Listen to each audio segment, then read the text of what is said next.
Hello again, it's me Mandala, and today I'm back to share another open world buildcraft video. So today I wanted to take the time to share one of the more quirky builds that I've been holding onto. We've gone through a lot of really overpowered, like what I'd call meta open world builds, and today I wanted to share something that's just a little more fun focused and like it's not necessarily the strongest build you could play on Warrior, but it's a fun build and an interesting way to play open world in Guild Wars 2, so I wanted to share it. So this is a power Spellbreaker build, and I'm going to do a quick demo on the Golem, and then we'll talk about it. So, yeah.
Okay, so there we go. So about 14-2 damage, and I've been hitting in the range of like 13 to 14k on this build on the Golem. And so I told you it was a power build, and so 14 might seem a little low, but the secret is, surprise to maybe no one, is that we are running almost full Celestial gear on this build. So in almost every slot, we're full Celi. So for a power build in full Celestial, that's actually a pretty high number, 14k. Um, and so everything on this build is Celestial except for your weapon sets, which I have Berserker weapons in the weapon sets, so it's Celi for everything else. And then Berserker weapons. For the runes, I have Superior Rune of Divinity, so that's the, like, it's pretty much the Celi rune. So plus, I think it's like, ends up being like plus 68 to all stats when you add it up. And then for the weapons, I have Hammer and Mace, and the sigils are Superior Sigil of Impact and Superior Sigil of Accuracy for both weapon sets. And then as a relic, I have Relic of the Midnight King, and this is where we're getting a lot of our Might uptime and our Fury uptime. So as you can see, it's a really tanky uh, build, despite not even being full Celestial. We have over 30,000 HP, and we have really high armor. We have almost 3k armor. And so this is a really survivable build just by the nature of it just having really, really high base stats. But it also has access to a little bit of sustain, and while it's not the most sustain focused build, there's some other defensive options that are available that are really unique to Spellbreaker that make this build fun to play in an interesting way to tackle the open world in Guild Wars 2. So to go through the traits really quickly, we're going to start out with the strength line. So in the strength line, the first minor is Reckless Dodge, so when you dodge at the end of your dodge roll in combat, you deal a little bit of damage, not that big a deal. In the first column, we're taking Peak Performance, so deal increased strike damage. So you have 5% increased strike damage baseline, and then physical skills further increase all outgoing damage for a period of time. So physical skills are this heal, mending, and then this bottom line of utility skills. And so when you use a physical skill, you're going to see a little icon pop up on my bar here, peak performance, and so outgoing physical is increased for duration after you use a physical skill. So that's how that one works.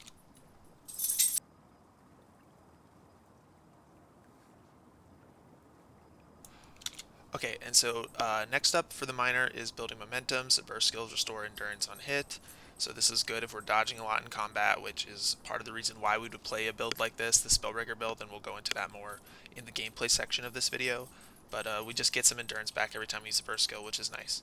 The next trait we're taking is Great Fortitude, so gain vitality and ferocity based on a percentage of your power, and so it's 10% of your vitality. 10% you gain 10% of your power as vitality, and you gain 10% of your power as ferocity, which is just a great way to get a little more base tankiness right out of the vitality stat, and then we do more damage that way. And we just take that because the other two traits aren't as valuable to us as this one. Next is Pinnacle of Strength, so might apply 2 grams more power, which is great because we're a power focused build, so we get plus 250 power at 25 stacks of might here, and we also get bonus crit chance, so an additional 5% critical strike chance, which is good, again, because we're a power build, and power builds are really crit builds in Guild Wars 2. And so lastly, we're taking Aggressive Onslaught, so gain quickness when you disable an enemy.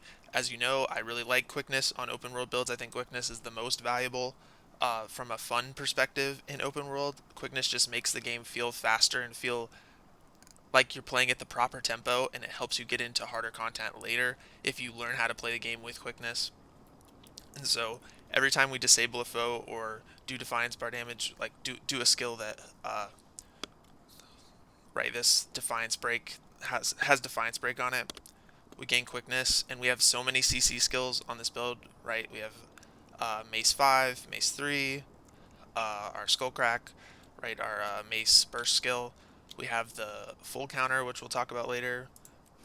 We have Hammer 5, we have Hammer 4, we have the Hammer Burst skill. As you can see, we just have access to a lot of CC, which is why Aggressive Onslaught is a good way to work quickness into this build relatively easily and at really high uptime, so you don't have to worry about maintaining it. Okay, one sec.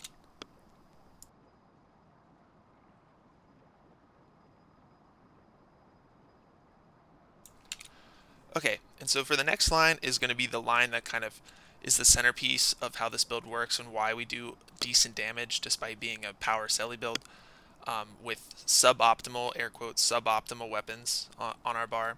And so this is the defense line. So the first minor in defense is Thick Skin, gain protection when we use the healing skill. This isn't that relevant to the way the build plays, but it's nice. Because we don't have access to permanent protection, it's nice that we can get some protection somewhere on the build. The next trait we're taking is Cull the Weak. So deal increased strike damage to weakened foes, burst skills inflict weakness. Can only occur once per interval, but we have access to weakness on different skills in our build. So Fierce Blows has a weakness, and this gets a reset when we use Backbreaker. And so we have access to permanent weakness on enemies in this build, so this is a good way to get bonus strike damage. Sorry. The next minor we're taking is Adrenal Health, so gain health based on adrenaline spent. So this just creates a passive ticking, passive regen, sort of like unique modifier regen for warriors. So every time we use adrenaline skills, we can stack up to adrenaline stage 3, right, which is the 4 stack symbol there. And so it's just 60, right, almost 7k health over 15 seconds. And this is, it's not great regen, but it's part of it's almost our primary sustain for the build. You'll see some other places where we get a little bit of, or it might just be this, but you'll see why that's not that relevant on this build in a second. So we'll talk about that a little bit more in just a second.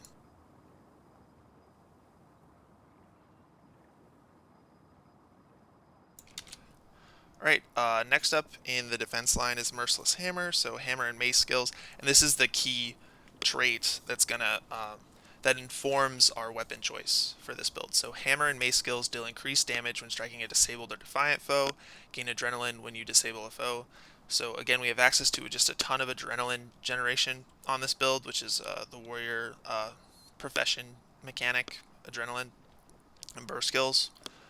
And so we deal 20% increased strike damage to disabled or defiant foes, which is really good. That's a really huge damage buff, and that is why we're able to take these lower damage weapons and make use of them in open world. So the next minor, Hardened Armor, gain resolution when you block or are struck by a critical hit. Strike damage taken is reduced by a percentage when you have resolution. Not that big a deal. Again, it's just part of the trait line that we're using to weaponize crowd control to our benefit in combat. And so lastly, in the defense line, we have Stalwart Strength. so gain stability when you disable a foe, and this is one of the primary utility traits for this line. And then we also deal increased strike damage when you have stability, and as I talked about, we have so many CC skills, so you basically have permanent stab at all times and the 10% bonus damage at all times.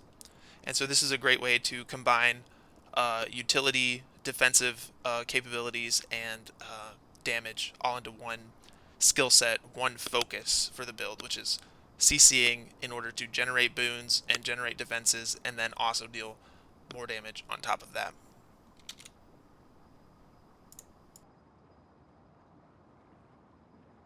Okay, and lastly in the traits we have Spellbreaker, so that's just the Spellbreaker minors, is you gain access to full counter.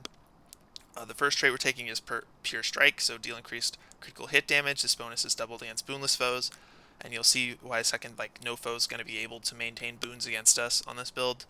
And this is just the best, this is the only real thing to take in the first line.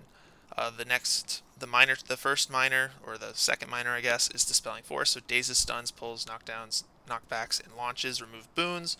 We have access to a ton of those, and so you'll see we really won't have any trouble stripping boons from opponents that generate them, from enemies that generate them. And then the next trait we're taking, Loss Aversion. This also plays into our boon strip. Removing boons from a foe deals damage and gives you adrenaline. The only reason we're taking this is because the only damage-based trait in this line requires you to use Dagger, and we're not using Dagger. So because we can't take Sun and Moon style, we're going to take Loss Aversion and get a little bit of damage for when we strip boons. Not that big a deal in most cases, but in some scenarios this is actually a really good additional damage, and helps you play into the Spellbreaker fantasy.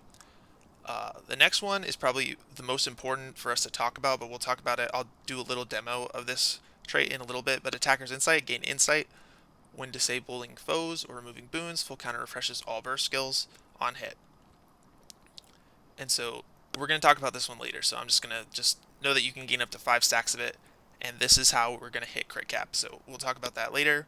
And lastly, we're just taking Magebane Tether because there's really nothing better to take here, right? So tether yourself to your target. If they move, blah, blah, blah, blah. Grant you might, reveal your target, deals damage. It's just the best thing to take out of all these for us from a damage perspective. So yeah, so that's the traits, and let me talk about Attacker's Insight next, so just give me 1 second and we'll talk about that.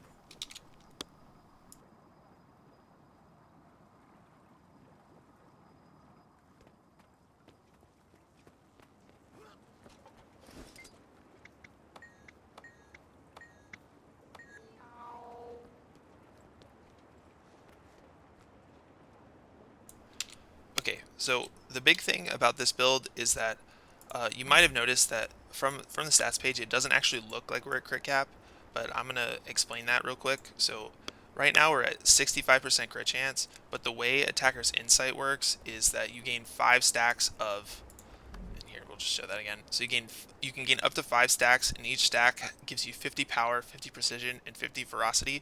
So at 5 stacks, right, you get an extra 250 precision. And so you're going to see, I'm just going to let this hover here for a sec, and you're going to see the crit chance, and it's going to go up to 100 because we're going to have Fury as well from Relic of the Midnight King very quickly. So, and so you see we're already at 101% crit chance. And you might notice that on the Golem, this can dip, your crit chance can dip a little bit below 100, but in reality, in real fights, you're going to be able to maintain it almost permanently, much better. And really being at 99% crit chance isn't going to do almost anything to your damage. You might not even notice it. You might just get lucky and never lose a crit anyway.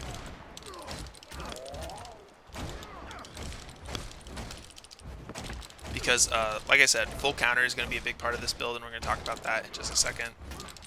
But full counter is also a CC, and so that helps us keep above 100% crit chance and lets us be crit capped. So that's how Attacker's Insight works. And so the next thing I want to demo is full counter. And so to quickly do that, we're going to turn the pulsing damage on in Hi the arena. there. Use the console to begin combat testing. If you have any inquiries, come speak to me. Okay. Okay, so the way that full counter works is it requires one of your 2 adrenaline bars. So as you can see, we generate adrenaline really easily. But so if I use regular CC, so if I use full counter, it's gonna block the next attack I get and reset my burst skill. And it also counts as a CC when it happens, and it only has an 8-second cooldown. So it's a really valuable defensive tool on Spellbreaker, and is great for for blocking like strong, heavily like telegraphed attacks in the open world. You can use it, like if you're really fast, you could use it more aggressively against poorly telegraphed attacks, or you can like plan out your fight with it. But it's one of the reasons why we're playing this build is this full counter ability. Because like I said, it resets your adrenaline bar, and it's a full block, and it's an AoE damage skill, and an AoE daze. So you can use this in really cool ways to block attacks and turn a blocked attack into a huge damage potential in an AoE, like in an area of effect, on a bunch of enemies around you. And you can use it just to block really interesting attacks. The last thing defensively that we need to talk about is counter blow. So this is also a block. It's not going to work in here, but this will block and do like a retaliatory attack when you block on it. And then Mending your heal. For this build, I've opted to run just 2 signets. So this is also how we're crit capping. So Signet of Fury gives us more crit, and then Signet of Might gives us more power. And then we're just running Winds of Disenchantment because there's nothing better to run. And then Shake It Off is just a stun break and crowd control. This is just a really broken utility on Warrior now. So we run this, and then this is just a 12-second 7k, 12-second cooldown, 7k heal, which is really nice. It is just a great heal to take. It also removes 5 conditions. It's just very powerful, and that's how we're taking it. So that's pretty much how the build works.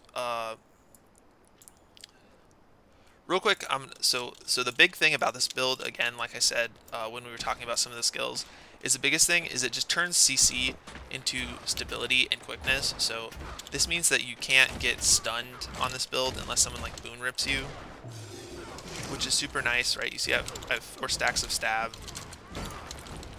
You can have like almost 5 stacks of stab all the time, whenever you want, which is just really nice.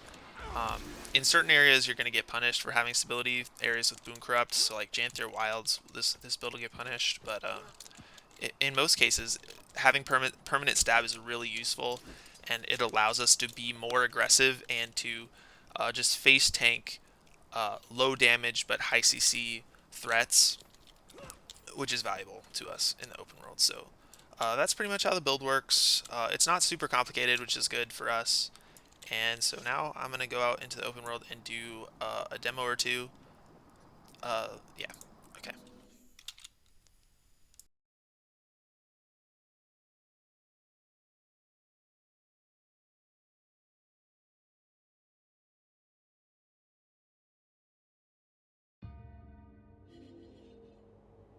Alright, so the first thing I'm going to try to demo it on is,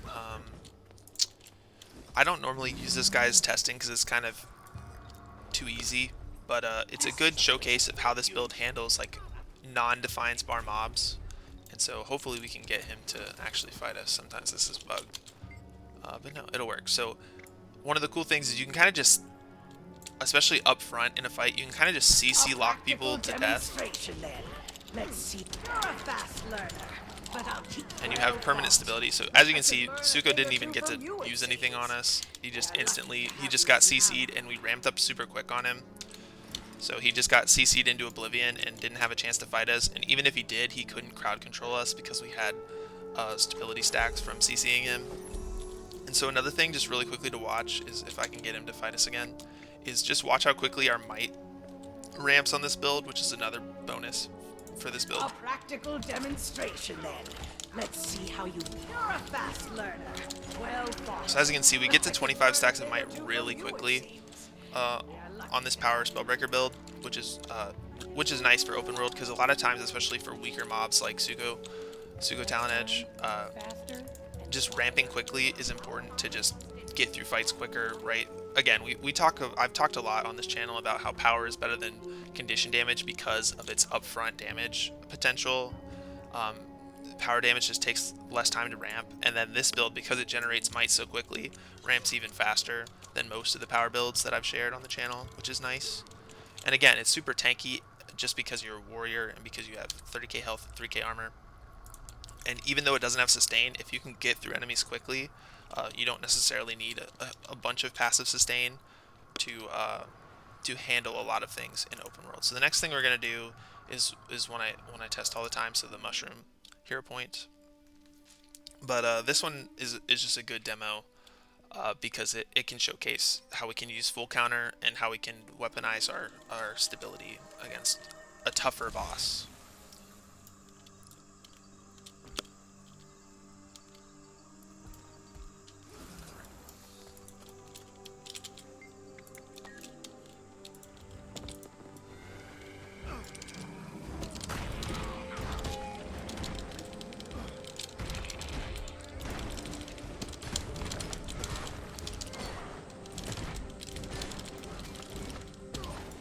So there we did full counter, which resets our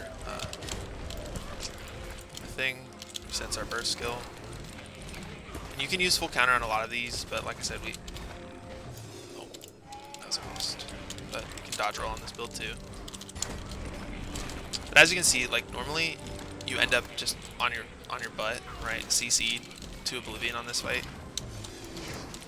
But on this build, you just have a lot of defensive and reactive tools to use against the boss. And you have permanent stability if you just miss stuff.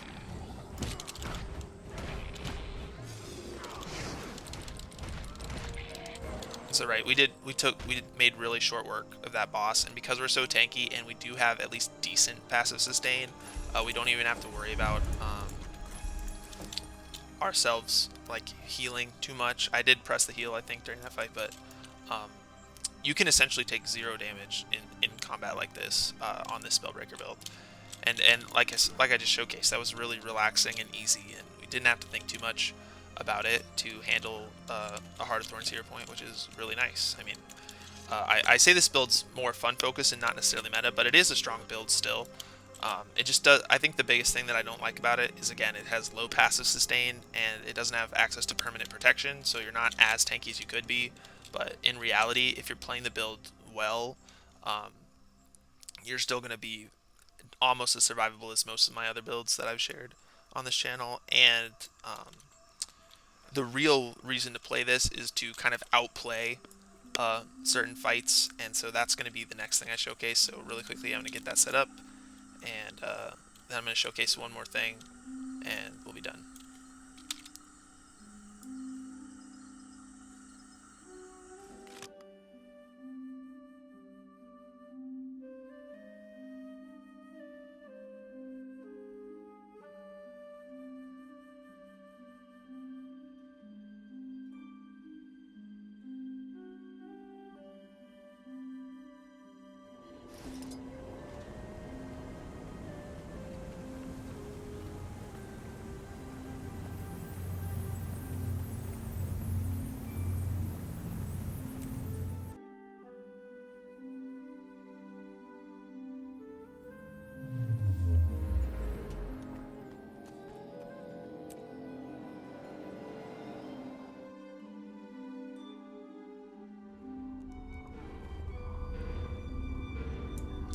Alright, so the last thing we're going to do is we're going to solo this first boss in Fractal 97. So a tier 4 Fractal boss in one of the...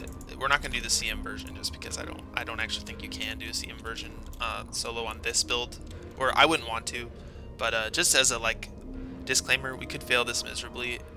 But I was able to do it first try when I tested this build earlier in the week, so... I mean, I know you can do it, but this is just and you could solo this on a lot of builds, but I think this is just a good fight to showcase all of our defensive utility and our blocks and all this stuff, and just how this build works. So Yeah, so let's get started. Wish me luck. The Hopefully I alchemy, don't you're mess it up. alive. Something changed in the teleportation algorithm. You were lost in a sort of void. My assistant Yoko pinpointed the error, but it still took us days before we were able to bring you back. Glad to have you back. Not again. Yoko, take the controls. Already on it. Something is trying to break through the portal. Prepare for combat. Finally, a foe who deserves killing. Make peace with your death, heroes.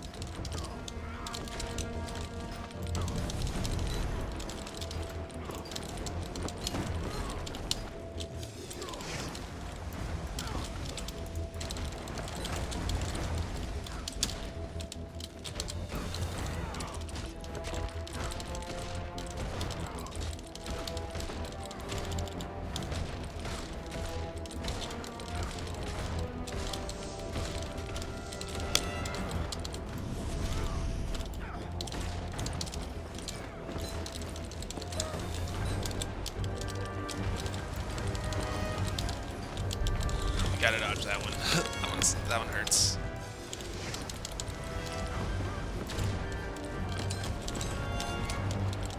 So as you can see, we just have a lot of defensive options. So in combination with just moving properly, just standing in the right place.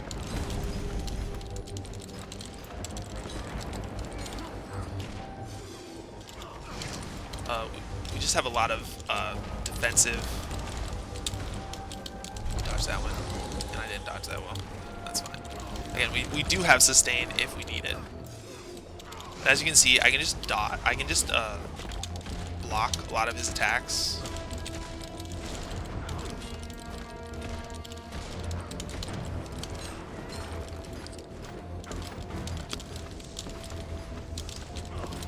So as long as we stay at least a little bit focused on the fight, and we're just being aware. Oh, can't walk out. Being aware of our surroundings.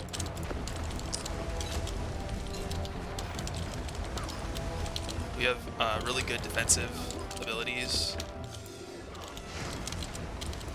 and we can take on a boss that usually requires a group of 5 in a pretty organized setting.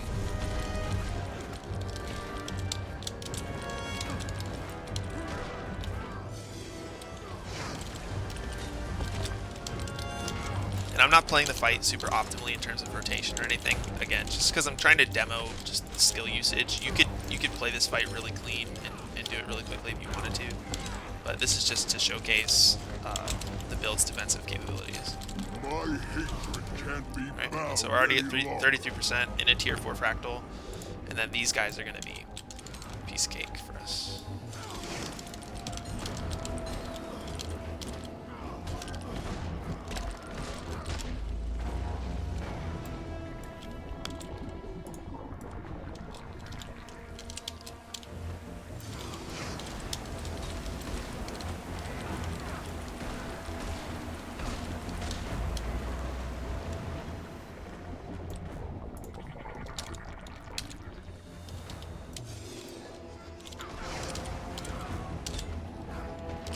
So you can see we have multiple blocks, we have passive sustain, we have really good CC. We're just really tanky, right? So that's, again, we're not going to get bursted out of a fight really easily, which is nice. And again, we have really good endurance regen from some of our traits that we're taking, and so that helps us utilize our dodge. I think this era of Guild Wars 2, and this fight evolves, right, as you go. So you'll see how we kind of, like, at the beginning, it's not necessary that you have all these blocks in your kit, but as the fight evolves, they become more necessary.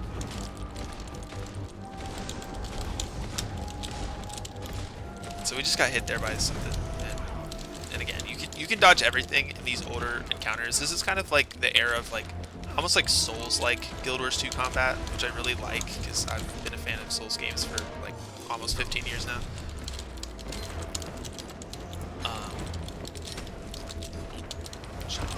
Didn't have a thing.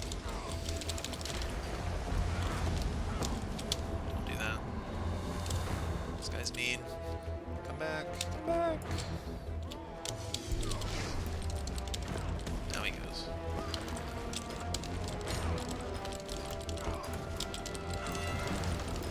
So as you can see, as long as you stay focused and pay attention, you can do really hard, air quotes hard. Again, like I said, you could solo this on a lot of builds. But like I said, it's just a good demo of this build in particular. So we can't look at that. But this is the era of Guild Wars 2 combat that I like the best. This is when fractals were at their most. This is when I liked fractals a lot better than I liked raids and other things. Don't throw that at me. Okay. I don't remember. Can you block this? Yep.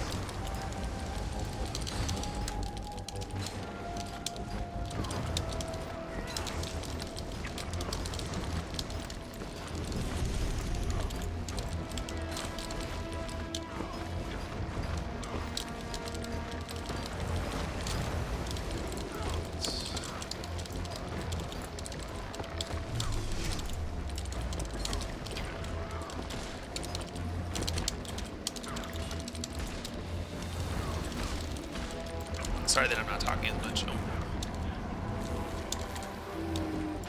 Like, you're starting to see that the fight is starting to get a little more involved, and it'll evolve, I think, one more time.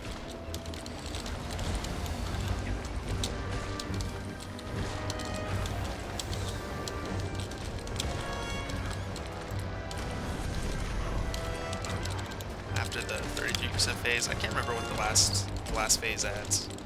Because I did this earlier in the week. I've forgotten everything now. Overloading with solar energy. Look away. Thank you.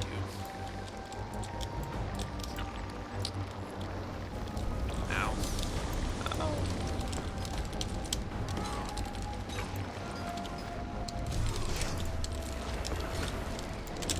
I messed up! I messed up! Ah, don't murder me! I'm sorry!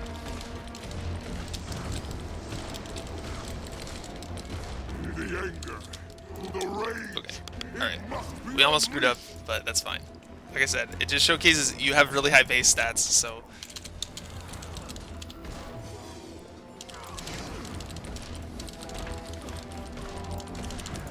So as long as you can survive like a high burst damage for the moment, like you can survive the big burst, you can eventually heal back up later.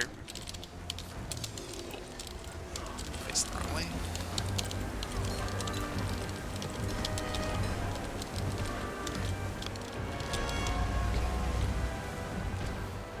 Alright. I was too busy yapping.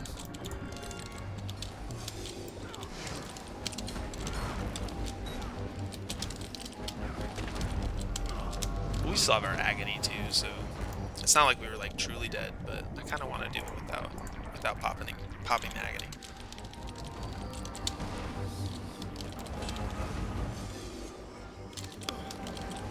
Too early. Fireball. Okay. So 33% phase now. Like I said, I've not been playing this that well, but it's okay.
CC me. Oh, he's back in the middle already. Stop cheating, man. Stop cheating.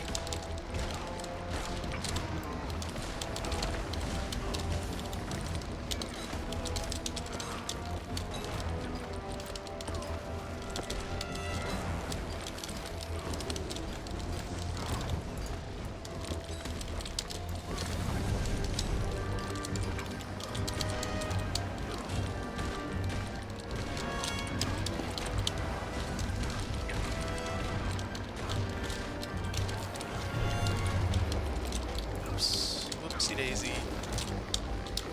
Oh, block that. Come on, man. Don't cheat. Solar energy. Look away.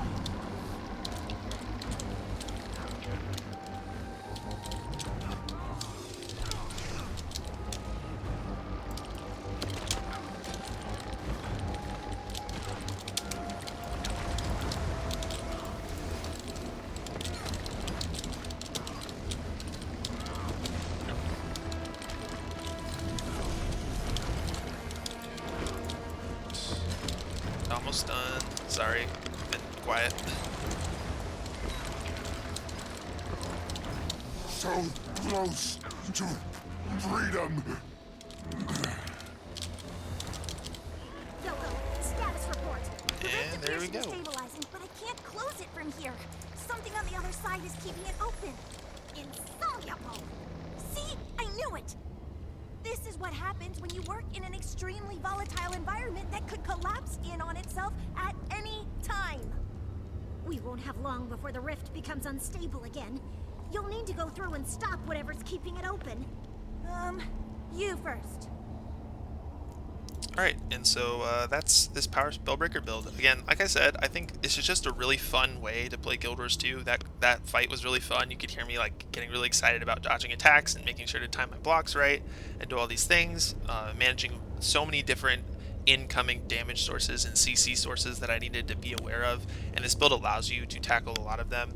You can even run it in a safer way. You could change out the Signet of Might for more CC or more utility, or a good thing you can do is if you need more passive regen, you can run this Banner Defense, and like I said, because we're running full Celestial, you actually get access to permanent regen uptime if you do this with the Banner Defense, and this is also Aegis and Barrier up front, so this is a great way to add even additional defensive utility for a really low price as far as your DPS is concerned. Removing the Signet's not going to lose you that much damage, and it gives you access to, like I said, permanent regen uptime.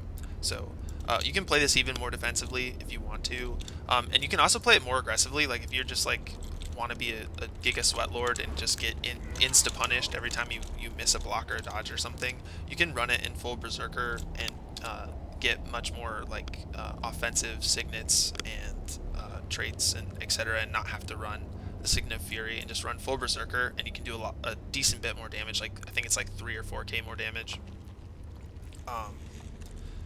and just be less survivable and just rely completely on blocking and stuff, and just make it again like a Dark Souls like experience. But yeah, so this is a Power Spellbreaker. I think it's a really fun build. Again, like I said, it's really fun and it's really not bad. Again, I don't think it. I think it has some things missing with it, like passive sustain and protection, and so that's why I can't say that it's like as strong as some of the other builds. It's not like a beater build, like you just beat the game on easy mode, but it is really fun and it's easy up front to use, again, because you have permanent stability and you have quick boon generation and using some different weapons, and it's just a fun way to play Guild Wars 2. Sometimes we need to focus on the fun, and so that's why I want to share this build. I apologize for my transmog. Some days I like love this transmog and some days I hate it. I think it looks actually okay in this lighting in this area, but yeah, anyway, so this is Power Spellbreaker. If you like the build, you can share it around or use it or tell people about it. I don't know what to do. I don't know how to promo. Anyway, so this is Power Spellbreaker. Hope you like the build. I think it's really fun. I've been playing this a lot in open world by myself. And yeah, anyway, see you later. Bye.